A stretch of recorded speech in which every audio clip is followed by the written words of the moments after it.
Donc le deuxième point sur lequel que je voulais évoquer pour introduire notre discussion et notre débat, c'est la question de comment la voiture s'est installée. Et je pense que ça rejoint au fond pourquoi est-ce qu'on ne peut pas envisager ou pourquoi est-ce que la voiture est à ce point prégnante dans nos imaginaires, dans nos représentations. Alors je ne vais pas vous refaire une histoire de l'automobile, une histoire de la voiture, mais j'aimerais insister sur 2-3 points. Avant 1914, la voiture, c'est essentiellement un objet de distinction bourgeois, aristocratique, avec assez peu diffusé. Hein. Le nombre de voitures diffusées avant 1914 est très limité, même aux États-Unis, même si évidemment les États-Unis sont déjà très en avance sur l'Europe et sur le reste du monde. Mais ce qu'il faut bien voir, c'est qu'avant 1914, la voiture fait l'objet d'énormément de débats, qu'on a largement oubliés, qu'on a en partie oubliés, énormément d'interrogations, de doutes. Je citerai juste, hein, il y a des articles de l'Humanité en 1907 sur l'automobile, ou plutôt contre l'automobile. Je cite l'Humanité, c'est un dessin, parce qu'évidemment, l'industrie automobile va devenir l'un des bastions de la classe ouvrière au XXe siècle, et l'une des raisons de l'attachement aussi de la société à l'égard de l'automobile, c'est parce que c'est une source d'emploi massive, et c'est dans l'industrie, dans le secteur automobile, que sont constitués des imaginaires sociaux, des représentations culturelles, des groupes sociaux dont l'identité est passée par cet objet magique.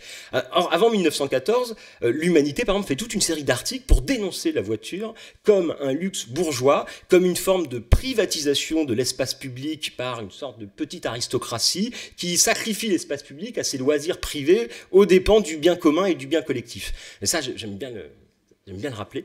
Et en 1907, il y a même toute une campagne qui est lancée par un professeur de droit à Paris qui vise à interdire, à imposer des normes extrêmement strictes pour la circulation automobile, sachant que le grand débat à l'époque, c'est davantage la question du risque, de la dangerosité. Hein, la thématique de l'automobiliste écraseur de poules et écraseur de paysans est un lieu commun de la littérature et de la presse de l'époque. Et avant la pollution, hein, qui reste un débat d'experts, mais le débat public sur l'automobile, les raisons qui poussent à s'opposer à l'automobile avant 14, c'est davantage, sans doute, la question du risque et des dangers. La voiture va s'installer entre la Première Guerre mondiale et les années 60, je dirais, sous l'effet de 3 dynamiques principales. Vous m'excusez, j'y vais un peu à la hache, hein, mais c'est pour ouvrir la discussion.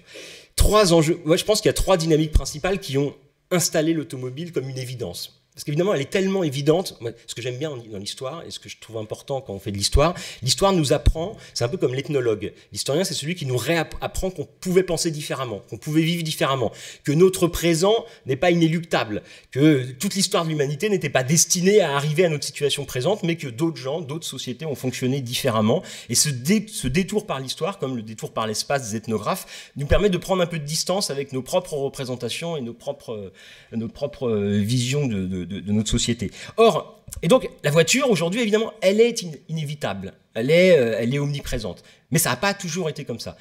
Moi, je dirais qu'il y a 3 dynamiques qui ont imposé progressivement la voiture en 50 ans. Globalement, la première, c'est les 2 guerres mondiales. Je pense qu'il ne faut pas oublier que la trajectoire de la même façon avec l'aviation, le plus lourd que l'air sur le plus léger que l'air, la voiture a accéléré l'abandon du transport hippomobile et l'adoption et la construction de ce type d'équipement. Il y a pas mal de travaux qui l'ont montré. Pour les besoins militaires, pour les besoins de faire la guerre, les véhicules à moteur à explosion avaient énormément d'avantages, évidemment, et ont fait l'objet de beaucoup d'investissements, beaucoup de modernisation, et la production de ce type d'équipement, de ce type de véhicules pendant la Première et la Deuxième Guerre mondiale a explosé. Et la diffusion dans la société civile de l'automobile est le résultat aussi on trouve ça dans beaucoup de domaines, c'est pareil avec les pesticides. Il faut recycler après-guerre des productions de guerre qui sont devenues pléthoriques, pour lesquelles on a mis en place les structures productives, les méthodes de fabrication, et on va les recycler pour des usages civils, après les avoir développés pour des usages militaires. Et ça, je pense que, j'ai des chiffres, hein, mais bon, pas... Ça, je pense que c'est un point assez important. Le deuxième élément qui va installé progressivement contre les réticences, les doutes, les interrogations qui pouvaient exister au tout début du XXe siècle. Le deuxième élément, c'est que rapidement, notamment dans un certain nombre de pays d'Europe de l'Ouest et aux États-Unis, qui sont aussi les principales puissances politiques et industrielles du monde, l'automobile va devenir un secteur d'activité totalement central dans l'organisation de la société et dans l'économie. L'ensemble du secteur automobile, tout compris représente une part très importante de la population active. Et cela, aux États-Unis, dès l'entre-deux-guerres, et en France, très nettement, dans les années 1950-60. Notamment, l'industrie automobile, une industrie concentrée avec des groupes ouvriers structurés, organisés, syndiqués, qui vont s'identifier à cette production automobile et qui vont constituer l'un des axes centraux du monde du travail du XXe siècle. Donc, je pense que ça, c'est quelque chose de très important. Que ce soit, d'ailleurs, du côté des ingénieurs ou du côté des ouvriers, la voiture a fabriqué ces mondes sociaux. Et donc, cette identification à la voiture, elle est liée au fait que beaucoup de gens dans la société ont un lien, plus ou moins direct, avec la production automobile. Si c'est pas, je crois que dans les années 60, il y avait à peu près 10% de la population active qui travaillait plus ou moins directement pour le secteur automobile. Donc c'est tout à fait considérable. Et ça, c'est les forteresses. Et donc évidemment, on trouve à partir des années 20-30, l'humanité célèbre l'industrie automobile, et derrière l'industrie automobile, célèbre la centralité de la classe ouvrière, la capacité aussi à cette classe ouvrière à être un moteur de l'histoire.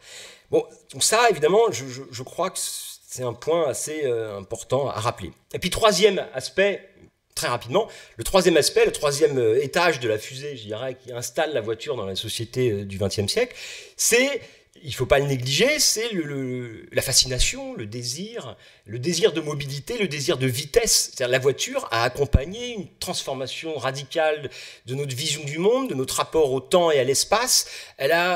Et cette transformation, donc la voiture a été aussi désirée. Elle a été très profondément désirée par les populations. Donc là, il y aurait tout un truc à faire sur l'histoire de l'achat, l'histoire de l'adoption de la voiture par les populations. Alors, c'est un désir ambigu, parce que c'est un désir qui a été aussi construit par cette industrie qui avait une très forte centralité dans la société. Alors, elle a été construite de multiples manières. La voiture, l'industrie automobile, c'est l'une de celles qui a mis en place en premier les grands raouts médiatiques, les grands, vous l'avez dit, avec le salon de l'automobile. Dès la fin du 19e siècle, vous avez les premières courses automobiles qui sont organisées pour définir quels sont les types de modèles, les types de motorisation les plus performants. On va très rapidement, le nombre de journaux automobiles qui est créé dans tous les grands pays fabricants de voitures est incroyable. Dès 1900 en France, vous avez des dizaines de journaux automobiles qui tirent à des centaines de milliers d'exemplaires, comme l'Auto. Et donc on a un discours d'accompagnement qui contribue aussi à construire ce désir, à installer l'automobile dans la société. Enfin, ça ne s'est jamais arrêté. Vous entrez dans un kiosque aujourd'hui, j'exagère, mais il y a 1/5 du kiosque qui est rempli de magazines pour les autos et les motos. Donc on a construit ce désir. J'évoquerai juste un autre exemple. Parfois le désir est construit de façon plus directe. En 1945, à la fin de la Seconde Guerre mondiale, l'entreprise Esso publie un périodique qui s'appelle Pétrole Progrès, qui est tout à fait fascinant, qui va être publié en une dizaine de langues, diffusé, financé par les industriels de l'automobile et diffusé dans une dizaine de langues. Et dans cette revue, une très belle revue, très bien illustrée, vous avez vraiment une sorte de propagande, disons les choses telles qu'elles sont, pour l'automobile dans toutes ses dimensions. Et cette revue Pétrole Progrès, elle va exister pendant à peu près une trentaine d'années, elle va disparaître dans les années 70, mais elle est encore très active dans les années 70, et dans les années 70, elle va aussi, par exemple, au moment où les grands débats sur la pollution automobile commencent à apparaître dans les années 70, vous avez des tas d'articles dans cette revue Pétrole Progrès qui expliquent que ce sont juste des petits problèmes techniques à résoudre. Potentiellement, une voiture ne pollue pas. Et d'ici l'an 2000, il y a des articles très explicites, d'ici l'an 2000, la voiture propre sera une réalité parce que grâce aux techniques de dépollution, grâce à l'amélioration du rendement des automobiles, il n'y aura plus de pollution. Donc là, c'est d'autant plus intéressant la situation dans laquelle on est parce que les industriels en arrivent au point où ils reconnaissent qu'en fait, c'est pas possible ou ça va être trop compliqué. Donc il faut qu'on trouve une autre stratégie.